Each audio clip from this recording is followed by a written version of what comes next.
Hello students, today I am going to explain you Anglo-Maratha War. Anglo-Maratha War. What it means? It means this war was fought between Britishers and Marathas. Okay. Now the first war is First Anglo-Maratha War. It was started in 1775 and ended in 1782. When it was started? It was started in 1775 and ended in 1782. Okay. And the war was started because of Raghunath Rao. Okay. Raghunath Rao was the aspiring Peshwa.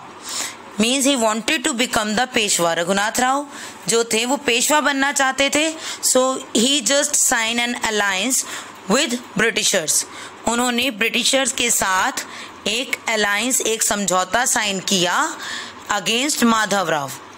Okay, I am repeating again कि रघुनाथ राव जो थे वो पेशवा बनना चाह रहे थे, तो उन्होंने ब्रिटिशर्स के साथ एक अलायंस, एक समझौता साइन किया. और वो किसके अगेंस्ट था? It was against Madhav Rao. Okay, according to this alliance जो ब्रिटिशर्स थे वो उनको क्या प्रोवाइड कर रहे थे? Britishers provided 2500 man. ठीक है, ब्रिटिशर्स ने रघुनाथ राव को 2500 मैन प्रोवाइड किए. ओके, और रघुनाथ राव ने क्या प्रोवाइड किया? He gave him Salsette and Bassein. Salsette and Bassein का एरिया जो है वो रघुनाथ राव ने ब्रिटिशर्स को दे दिया, और with a part of revenue from Broach and Surat. इसके साथ ही बड़ोच और सूरत के एरिया से रेवेन्यू कलेक्ट करने का राइट भी ब्रिटिशर्स को मिल गया.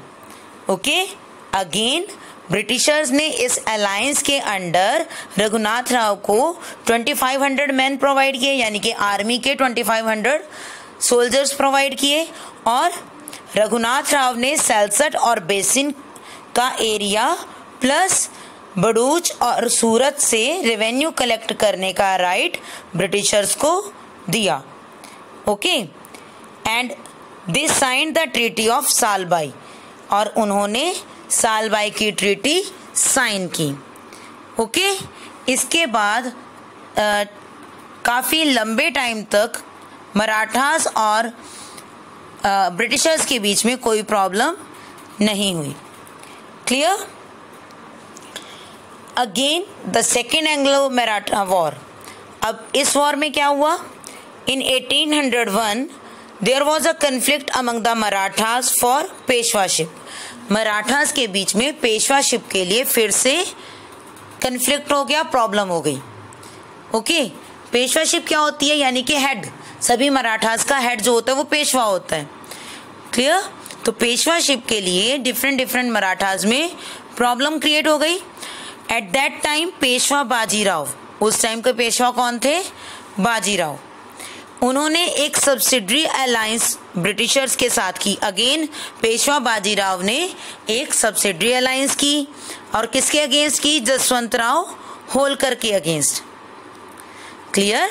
अब सेकेंड एंग्लो मराठा वॉर में पेशवा बाजीराव ने सब्सिडरी अलायंस की अगेंस्ट जसवंत राव होलकर.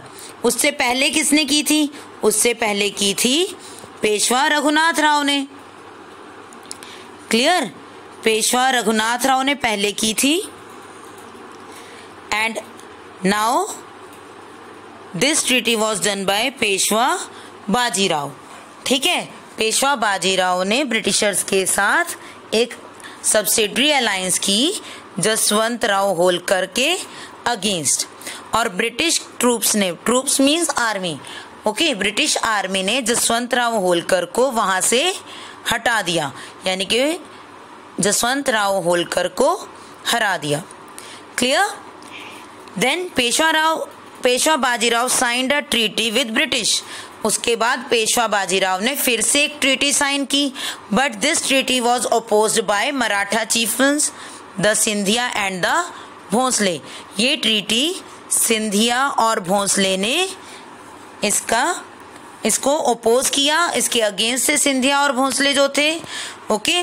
और सिंधिया और Bhonsle because they were against this treaty, so there was a war between Scindia and Bhonsle and Britishers.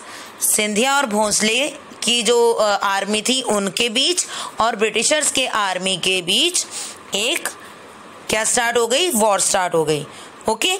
Maratha chief failed to unify and defeated by Britishers. अब इसमें मराठा चीफ जो थे यानी कि जो सिंधिया भोंसले थे वो बाकी मराठास को कलेक्ट करने में, यूनाइट करने में फेल हो गए और इसके कारण वो ब्रिटिशर्स से हार गए। Clear? Then after defeat, Bhosle and Scindia were forced to sign treaty with British and hand over large territory. इसके बाद सिंधिया और भोंसले को फोर्स किया गया कि वो एक ट्रीटी साइन करें और अपने एरिया का एक बहुत बड़ा हिस्सा, बहुत लार्ज एरिया ब्रिटिशर्स को हैंड ओवर कर दें। Clear? The third Anglo Maratha war, it was started in 1817। ये कब स्टार्ट हुई? It was started in 1817 and ended in 1818। एक साल चली ये war, okay. Now we have discussed before that Peshwa Bajirao signed a treaty with Britishers, ठीक है, जिसका भोंसले और सिंधिया ने अपोज किया था जिसे, ठीक है। बट अब जो पेशवा बाजीराव थे वो अपनी ही पोजीशन से परेशान हो चुके थे। He didn't like his subordinate position under British. वो अपनी ही पोजीशन से परेशान हो चुके थे। He tried to unite the Marathas against the Britishers. Now he want to free himself from the Britishers. अब वो खुद को ब्रिटिशर्स से फ्री करवाना चाहते थे, ठीक है। So he tried to unite Marathas. उन्होंने क्या कोशिश की कि वो मराठास को इकट्ठा करें ब्रिटिशर्स के अगेंस्ट, बट मराठास ने मना कर दिया। He failed to unite the Marathas, okay. Then Britishers forced him to surrender.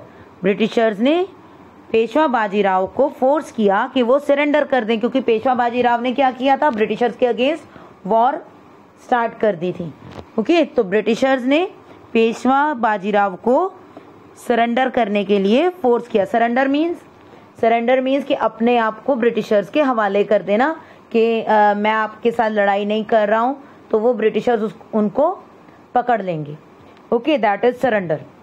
Hindi में इसको बोलते हैं आत्मसमर्पण, ठीक है। तो he was force to surrender. Peshwa Bajirao को सरेंडर करने के लिए फोर्स किया। और after this Britishers abolish the position of Peshwa. उसके बाद ब्रिटिशर्स ने पेशवा की जो पोजीशन थी उसे ही ख़त्म कर दिया कि ना तो पेशवा की पोजीशन होगी, ना कोई हमारे इक्वलेंट होगा कि कोई राजा हम पर कंट्रोल करना चाहेगा या हमारे अगेंस्ट होगा। क्लियर? तो ब्रिटिशर्स ने पेशवा की पोजीशन को ही ख़त्म कर लिया और पेशवा का जो मैक्सिमम एरिया था वो अपने कंट्रोल में कर लिया। Marathas were limited to the small kingdom of Satara. और मराठास के पास वेरी लिमिटेड एरिया रह गया, that is the area of Satara. उसे कौन सा एरिया बोलते हैं? सतारा एरिया है, नाम है एक प्लेस का सतारा। सिर्फ वो एरिया ही मराठास के कंट्रोल में रह गया था।